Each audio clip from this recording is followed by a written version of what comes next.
기도하시고 말씀 나누겠습니다. 하나님 감사합니다. 우리가 무엇이건데 우리를 사랑하셔서 하나님의 자녀로 부르시고 또 이렇게 거룩하고 복된 시간을 구별하여 하나님께 예배를 드리게 하십니까?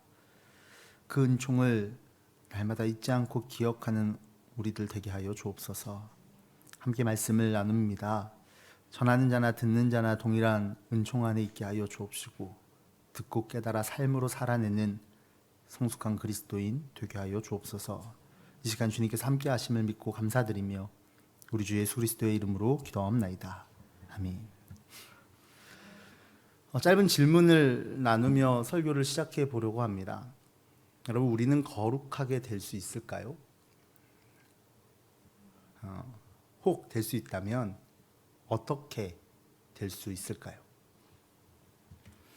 사실 저만 그렇게 느끼는지는 잘 모르겠지만 이 거룩이라는 단어를 누군가의 혹은 자신의 평소와 다른 모습을 비꼬는 데에 사용하는 것을 많이 보고 자란 것 같습니다. 여러분, 이런 말 들어보셨죠? 거룩한 척하고 있네.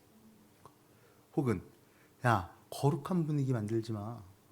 혹은 너 혼자 거룩하냐? 뭐 영어 써가지고 너 혼자 홀리하냐? 이렇게 하는 말들. 그래서인지 거룩하신 하나님 혹은 거룩하신 주님은 너무 당연하게 여겨지면서도 거룩한 나든지 거룩한 누군가에 대해서는 쉽게 받아들이기가 어려운 것 같습니다. 여러분은 어떠신가요? 아마도 우리 안에 하나님이니까 예수님이니까 거룩하신 거지 인간은 절대로 거룩해질 수 없다는 생각을 가지고 있는지도 모르겠습니다. 그런데 하나님께서는 우리에게 분명하게 말씀하셨습니다. 레위기 11장 44절과 45절입니다. 나는 주 너희의 하나님이다. 그러므로 너희는 몸을 구별하여 바쳐서 거룩한 사람이 되어야 한다. 내가 거룩하니 너희도 거룩하게 되어야 한다. 땅에 기어다니는 어떤 길짐승 때문에 너희가 자신을 부정하게 하여서는 안 된다. 나는 너희의 하나님이 되려고 너희를 이집트 땅에서 데리고 나온 주다.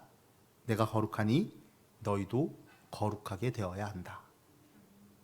내가 거룩하니 너희도 거룩하게 되어야 한다고 반복하여 말씀하시면서 우리에게 이 거룩함을 말씀하시는 이 말씀이 여러분 어떻게 느껴지시나요? 너무 부담스럽게 느껴지시지는 않습니까? 아니면 나랑은 좀 동떨어진 말씀이라고 느껴지시지는 않습니까? 그러나 이 말씀이 하나님께서 출애굽시키신 이스라엘 백성들에게 하신 말씀이라면 주의 은총으로 구원받은 우리 모두에게도 이 말씀이 동일하게 주어지는 말씀인 줄로 믿습니다. 자, 그럼 하나님의 백성인 우리가 거룩하게 되어야 하는 것은 분명한데 도대체 거룩하게 되는 것은 무엇일까요? 이 질문에 대한 이야기는 뒤에 다시 이야기하기로 하고 먼저 오늘 교회력에 따른 성서 일과 중에 이사야 본문, 이사야 6장 말씀을 함께 보시겠습니다. 미리 말씀드리면 오늘은 이사야 본문 이야기를 꽤 많이 할 예정입니다. 제가 이렇게 말씀드리는 이유는 이사야 본문에 대한 이야기를 제가 길게 하면 들으시는 여러분들이 오늘 설교가 굉장히 긴가 보다 이렇게 생각하실까 봐 미리 말씀을 드립니다. 앞에가 길어요. 이사야 본문이 깁니다. 자, 이사야 6장은 이사야가 예언자로 부름받는 장면을 그리고 있습니다. 그 시작은 1절 상반절에 우시야 왕이 죽던 해로 시작됩니다. 여러분 잘 알고 계시는 것처럼 우시야 왕은 유다의 국제적 위상을 한껏 올리고 내부적으로도 국가에 엄청난 경제 부흥을 안겨준 훌륭한 왕이었습니다. 성경은 우시야가 왕이 될 때에는 주님께서 보시기에 올바른 일을 하던 왕이었다고 말씀합니다. 역대하 26장 3절 이하의 말씀을 보시면 우시야가 왕이 되었을 때 그는 16살이었다. 그는 예루살렘에서 52해 동안 다스렸다. 4절에 그는 자기의 아버지 아마샤가 한 모든 일을 본받아서 주님께서 보시기에 올바른 일을 하였다 그랬습니다. 주님께서 보시기에 올바른 일을 한 왕. 그러니까 16살에 왕이 되어 52년 동안 유다를 다스린 왕 우시야, 유다 왕국은 이 우시야의 통치 아래에서 부국강병을 이루었습니다. 그 내용이 역대하 26장 5절 이하에 나타나 있습니다. 나중에 시간 되실 때 한번 읽어보시면 좋을 것 같아요. 그런데 제가 굳이 교회력도 아닌 이 역대하 본문을 인용하면서 이런 말씀을 드리는 이유가 이 우시야 왕이 주님의 말씀대로 잘 행하여서 힘세고 부자인 나라를 이루게 되었다는 그런 말씀을 드리고 싶은 것이 아닙니다. 역대하 26장 23절은 이 우시야 왕의 마지막을 이렇게 말씀하고 있습니다. 우시야가 죽어서 그의 조상과 함께 잠드니 그가 나병 환자였다고 해서 왕실 묘지에 장사하지 않고 왕가에 속한 변두리 땅에 장사하였다. 왕자 요담이 아버지의 뒤를 이어서 왕이 되었다. 그렇게 전합니다. 부유하고 힘 있는 나라를 만들었을 뿐만 아니라 그로 인해 강력한 왕권을 가지게 된 우시야 왕의 말로가 왕실 묘지에도 묻히지 못하고 왕가에 속한 저 변두리 땅에 장사되었다는 겁니다. 그 이유가 그가 나병에 걸렸기 때문인데, 그가 나병에 걸린 이유를 16절에서는 이렇게 말씀합니다. 우시야 왕은 힘이 세어지면서 교만하게 되었더니 드디어 악한 일을 저지르고 말았다. 그 악한 일이 무슨 일이냐면 주님의 성전 안에 있는 분향단에다가 분향을 하려고 그리로 들어간 것이다. 이것은 주 하나님께 죄를 짓는 일이었다. 그렇게 말씀합니다. 우시야 왕은 자신의 힘이 세어지면서 교만하게 되었다고 했습니다. 그리고는 하나님께서 거룩하게 구별하라고 명하신 그 일까지 자기 스스로 하려고 들었습니다. 제사장들이 말렸어요. 왕이 그러시면 안 된다고. 거기는 왕이 들어가실 때가 아니라고. 그러나 아무 소용이 없었죠. 도리어 자신을 말리는 제사장들에게 화를 내었고, 그래서 나병에 걸리게 되었습니다. 사실 한 나라를 번영시킨 왕, 사회, 경제, 문화, 군사적으로 강하고 부유한 나라로 만든 힘센 왕이 할 수 없는 일은 그날에 하나도 없었을 거예요. 뭘 못했겠어요? 단 하나, 하나님께서 거룩하게 구별하라고 하신 그 일은 해서는 안 되는 일이었습니다. 그런데 교만해진 우시야는 그 일까지도 범한 것이죠. 우시야의 교만은 우시야를 하나님의 거룩하심을 훼손하는 자리에 있게 만들었고, 하나님께서는 이것을 용납하지 않으신 겁니다.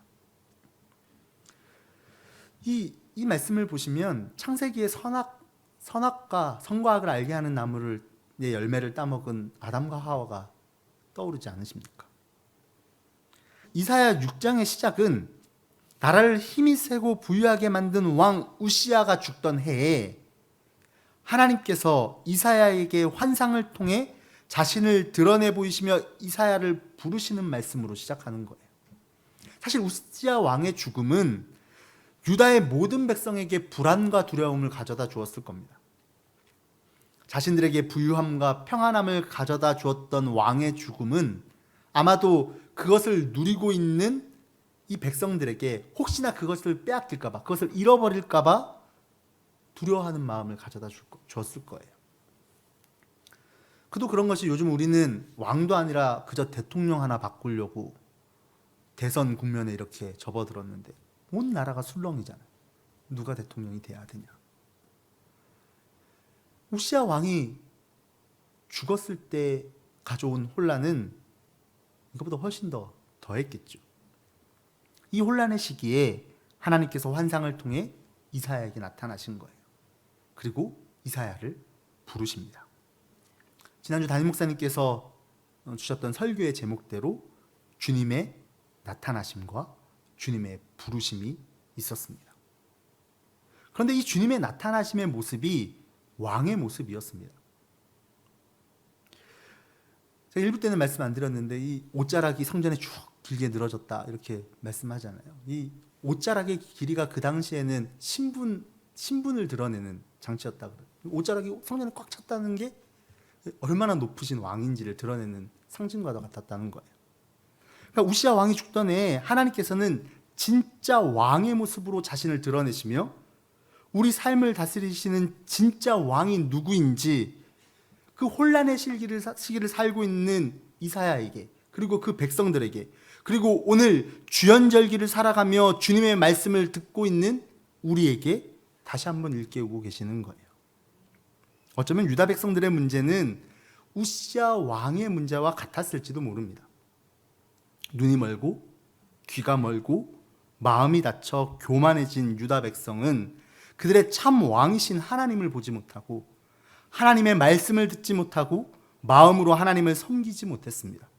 그저 형식적인 종교 행위들로 하나님의 백성인 양 거룩한 척하기만 했지 구별된 백성으로서의 삶, 다시 말해 거룩하신 하나님과는 전혀 거리가 먼 삶을 살았던 것이죠.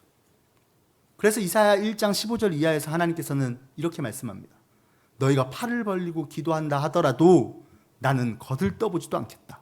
너희가 아무리 많이 기도를 한다 하여도 나는 듣지 않겠다. 너희의 손에는 피가 가득하다. 너희는 씻어라. 스스로 정결하게 하여라. 내가 보는 앞에서 너희의 악한 행실을 버려라. 악한 일을 그치고 옳은 일을 하는 것을 배워라. 정의를 찾아라. 억압받는 사람을 도와주어라. 고아의 송사를 변호하여 주고 과부의 송사를 변론하여 주어라.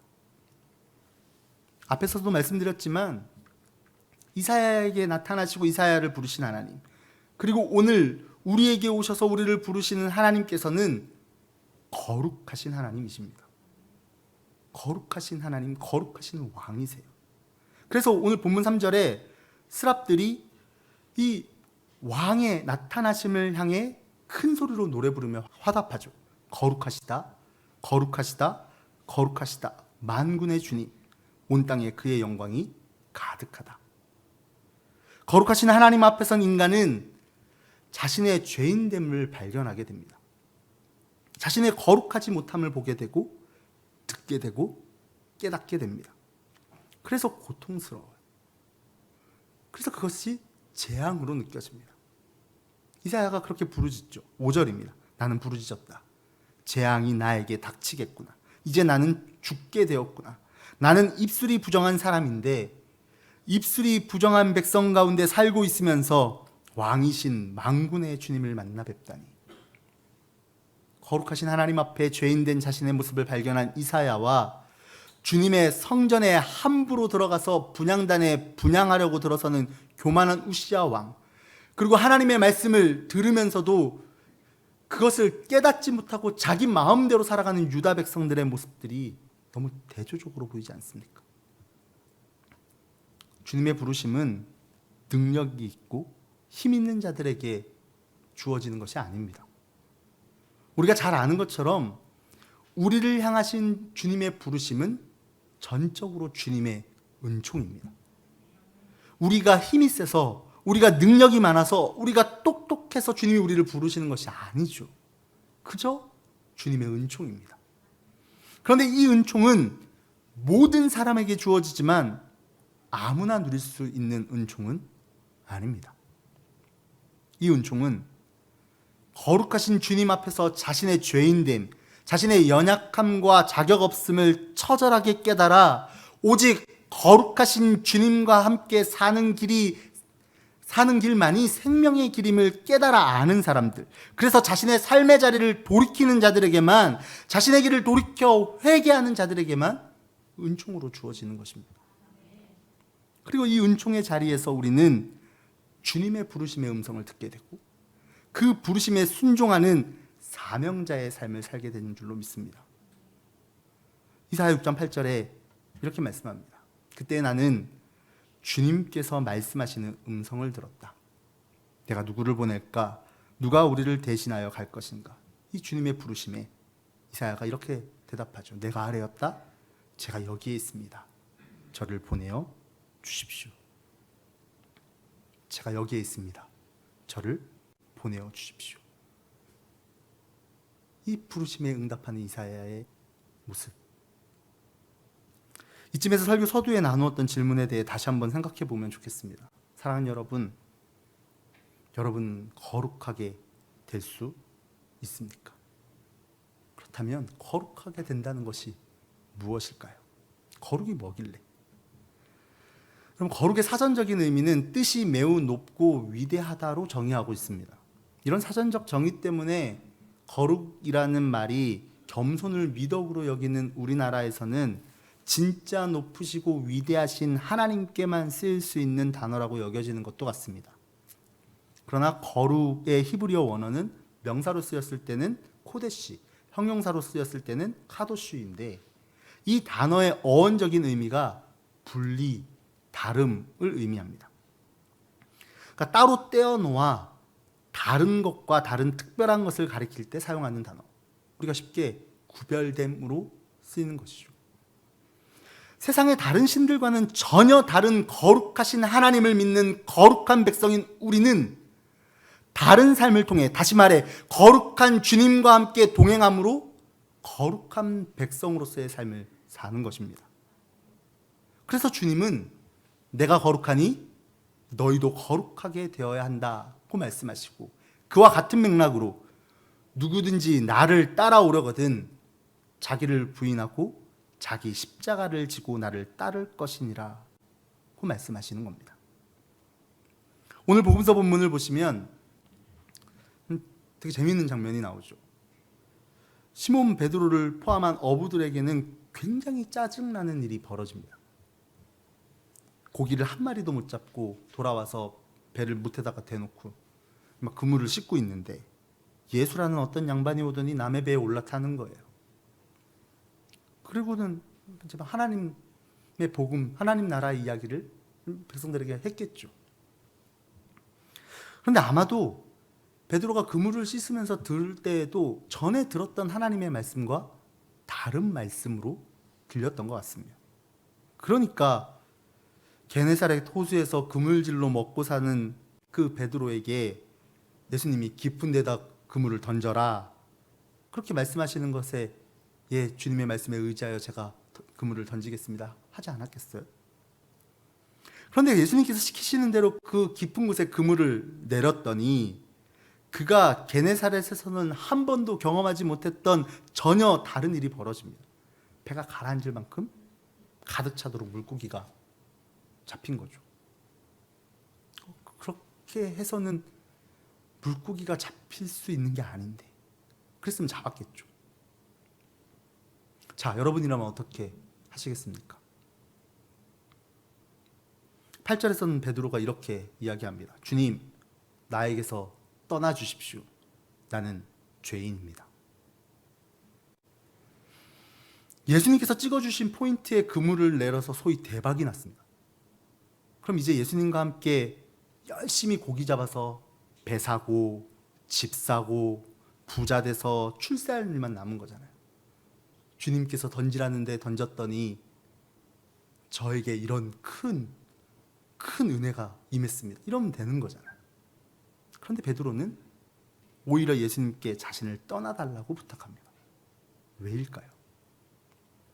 베드로에게 예수님께서는 돈 많이 벌게 해주는 우시아 왕으로 오신 것이 아니라 그의 죄인됨을 깨닫게 하시는 거룩하신 주님으로 나타나셨기 때문입니다. 그 거룩하신 주님 앞에 자신의 죄인됨을 고백하며 엎드린 베드로에게 예수님께서는 사명을 주십니다. 예수께서 시몬에게 말씀하셨다. 두려워하지 말아라. 이제부터 너는 사람을 낚을 것이다. 베드로에게 찾아오신 예수님은 베드로가 배를 가지고 계셔서 오신 것도 아니고 베드로가 뭐 박사학위를 가졌거나 힘이 세서 찾아오신 것도 당연히 아닙니다. 그저 은총이었습니다. 그러나 앞에서 말씀드린 것처럼 그 은총은 누구에게나 주어지지만 아무나 누리는 것은 아니죠. 게네사렛 호숫가에는 많은 어부들이 있었습니다. 그들은 모두 예수님께서 전하시는 말씀을 들었습니다. 게다가 예수님께서 깊은 데에다가 그물을 던지라는 이야기를 듣고 그물을 던지고 잡아 올린 그 물고기가 어마어마한 것도 봤습니다. 그러나 모든 이들이 예수님을 따라간 것은 아니죠. 아마도 거기서 계속 물고기 잡는 사람들이 있지 않았겠어요? 저긴가 보다. 저기 있다가 내리면 물고기를 많이 잡지 않을까. 그러나 누가복음 5장 11절에 베드로와 요한과 야고보는 그들은 배를 무태된 뒤에 모든 것을 버려두고 예수를 따라갔다 그랬습니다. 누구에게나 동일하게 주님의 은총이 임했습니다. 그러나 아무나 그 은총을 누리며 살지는 못합니다. 아무나 주님의 거룩한 사명자로 살지는 않습니다. 자신의 죄인됨을 깨닫고 거룩하신 주님과 함께 하는 것만이 생명의 길임을 아는 베드로와 요한과 야고보는 그들이 삶의 중심으로 삼았던 모든 것, 자신의 전부라고도 할 수 있는 어부의 정체성을 버려두고 예수님을 따라갔다, 그렇게 말씀하는 거예요. 우리의 거룩은 우리의 힘으로 우리가 만들어내는 어떤 분위기 같은 것이 아닙니다. 나의 죄인됨을 깨닫고 주님을 따를 때 죄인된 나를 구원하셔서 다른 삶으로 이끄시는 거룩하신 주님과 함께함이 곧 거룩인 줄로 믿습니다. 오늘 서신서 본문은 부활장이라고도 불리는 아주 중요한 본문의 일부 앞부분입니다. 바울은 예수님께서 성경대로 우리 죄를 위해 죽으시고 성경대로 사흘 날에 살아나셨다는 사실과 부활하신 예수님께서 제자들과 500명이 넘는 형제 자매들에게 그리고 야고보와 사도들에게 나타나셨음을 전하고 맨 나중에 자신에게 나타나신 예수님을 전하고 있습니다.